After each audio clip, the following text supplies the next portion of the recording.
essentielles pour créer de l'intelligence surhumaine. Ces machines seront largement supérieures à l'intelligence humaine.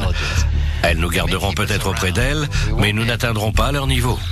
En fait, je pense que nous utiliserons ces machines pour étendre notre propre intelligence. Il ne s'agira pas d'atteindre leur niveau, nous deviendrons les machines. Constat sans ambiguïté du célèbre futurologue Ray Kurzweil sur la confrontation homme-machine, qui n'aime alors plus du tout de la science-fiction d'après lui. Sur ce même thème, un ouvrage vient de paraître, L'homme à venir, comment le numérique va nous transformer. Un essai sur l'avenir de l'homme et de la communication dans un monde numérique. Oui, un travail de réflexion philosophique et de prospective mené par Pierre Calmar, président de l'agence de communication eProspect France, un essai dans lequel il nous livre une vision sombre, mais néanmoins nuancée de la révolution numérique, une révolution qui transforme notre monde d'une manière irréversible, ça c'est clair. Un monde qui va vite, de plus en plus vite, ça on le sait aussi, toujours plus de contenu, d'information, de flexibilité et d'immédiateté. Les nouvelles technologies décuplent le pouvoir, explique Pierre Calmar, car les frontières du temps et de l'espace sont affranchies grâce notamment à Internet ou aux réseaux sociaux. La technologie est sans doute alors un vecteur de liberté, mais elle engendre aussi, ma foi c'est la deuxième côté de la médaille, un réflexe de peur. Évidemment, parce que les défis de l'humanité sont multiples dans le cadre de cette révolution. Des transformations énormes et, comme je disais, irréversibles vont faire émerger un homme nouveau, un véritable mutant biotechnologique. Les nanotechnologies vont s'emparer de nos corps, les objets connectés n'étant que le début de l'augmentation de nos capacités physiques. Pour Pierre Calmar, l'être humain tel que nous le concevons aujourd'hui va totalement disparaître pour laisser place à un nouvel être hybride qui va intégrer en son sein de l'intelligence augmentée. Il s'agira d'une espèce nouvelle, d'une évolution naturelle donc de l'espèce humaine. Je lui ai demandé de dresser le portrait de l'homme du futur. Attention, vision futuriste, très futuriste.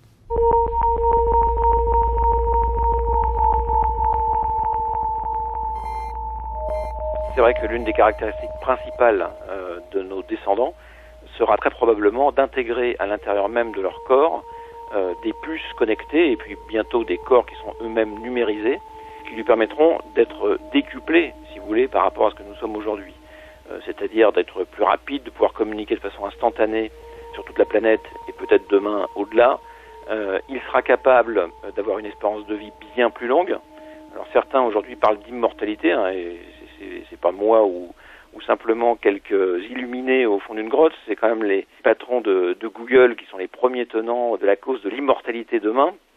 Mais sans aller jusque-là, c'est sûr qu'on aura un être qui va être beaucoup plus long dans le temps, beaucoup plus étalé finalement en termes de surface de communication et donc beaucoup plus présent dans son environnement et donc avec ce que j'appelle une espèce d'hyper-individualité qui va se développer de façon drastique. Et donc de ce point de vue-là, c'est vrai qu'on aura un homme à venir qui va quelque part ressembler un petit peu à ce que Nietzsche appelait le surhomme, c'est-à-dire cette espèce d'individu avec une conscience nouvelle, tout simplement parce qu'il aura une liberté plus grande et un rayon d'action plus grand sur le monde.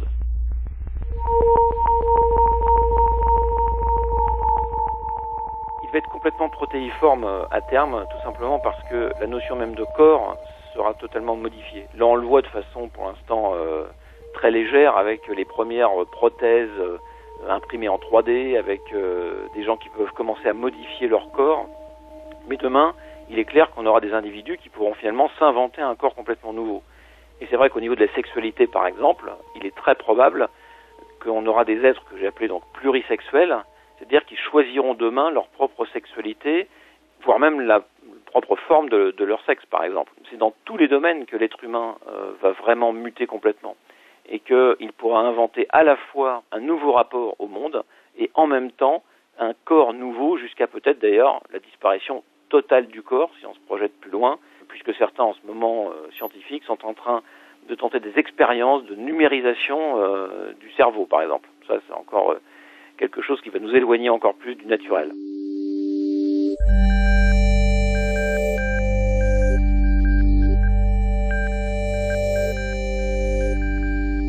Moi, je pense que demain, on aura des êtres qui seront au contraire capables d'une vraie empathie nouvelle et d'une bienveillance nouvelle, tout simplement parce qu'ils seront capables de mieux appréhender le mode de vie et potentiellement la souffrance de l'individu qui sera éventuellement des dizaines de milliers de kilomètres de lui, mais avec lequel il pourra partager une vraie communication. Ce qui est clair, c'est qu'à mon sens, il n'y a aucun retour en arrière possible.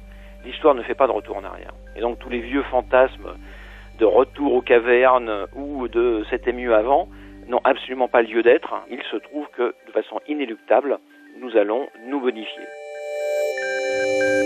Mais alors, quelle bonne nouvelle, Miruna, Cosmo va se bonifier numériquement. Je trouve ça extraordinaire.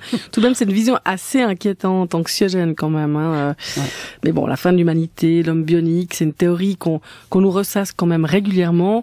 C'est le discours habituel des experts en communication, générer la peur pour nous pousser à consommer. C'est un peu ça dont il s'agit. Oui, il y a ça, mais c'est aussi le discours des GAFA, Google, Facebook, Amazon et compagnie, certes, on est d'accord, mais si vous voulez, le livre n'est pas du tout manichéen. Plutôt que de dire Google, c'est Big Brother, toutes ces technologies qui nous traquent, qui nous quantifient, eh bien ce livre nous dit ce que nous, en tant qu'individus, pouvons tirer comme enseignement de cette révolution numérique. On y est, ça se passe. Donc c'est ce côté irréversible qui est important. Une révolution de ce type et avant tout l'opportunité d'une évolution, comme l'appelle Pierre Calmar. Et s'il fallait retenir une seule idée de ce livre, ce serait laquelle, Miruna ? Il y a plusieurs idées, mais bon, écoutez, Pierre Calmar. Je dirais que l'idée que je retiendrai en ce qui me concerne, c'est tout simplement le premier conseil que je donne à chacun d'entre nous, qui est chéris ton désir. Chérir le désir est quelque chose d'essentiel. On va se trouver confronté pour la première fois dans l'histoire, je pense, à un phénomène assez amusant, qui est que pendant très longtemps, les grandes religions monothéistes nous ont appris à dominer notre désir, et puis petit à petit, ce désir s'étiolait et l'individu mourait. Quand on va devoir vivre 300 ans, 1000 ans, 10 000 ans ou plus demain, je pense qu'au contraire, tout ce qui fait la vie, c'est-à-dire le fondement même de la vie, n'est que le désir. Le désir de vivre, là je renvoie à Nietzsche, c'est ce qui nous propulse tous les matins, c'est ce qui nous fait sentir heureux, qui nous fait nous sentir vivre, et cette envie-là, elle est absolument clé. Et donc, on va se trouver dans une situation paradoxale où, là où le désir a été, totalement réfréné dans toutes nos sociétés depuis très longtemps, eh bien, on va devoir apprendre au contraire à magnifier le désir. Et c'est justement un monde dans lequel je trouve qu'on aura des choses magnifiques à inventer. Il est très très optimiste en tout cas, Pierre Calmar. L'homme à venir, comment le numérique va nous transformer, de Pierre Calmar. Un livre paru aux éditions Télémac, disponible en format électronique aussi. Toutes les références du livre sur le site des matinales, rts.ch/matinales. Mais vous êtes sûr qu'on est obligé de passer par là? On est obligé d'avoir envie de devenir des êtres plus qu'augmentés? Oui, de toute façon, c'est ce qui se passe aujourd'hui. Et puis j'ai justement demandé à Pierre Calmar, mais c'est quand? C'est en 2050, 2060? Il me dit non, quand même pas.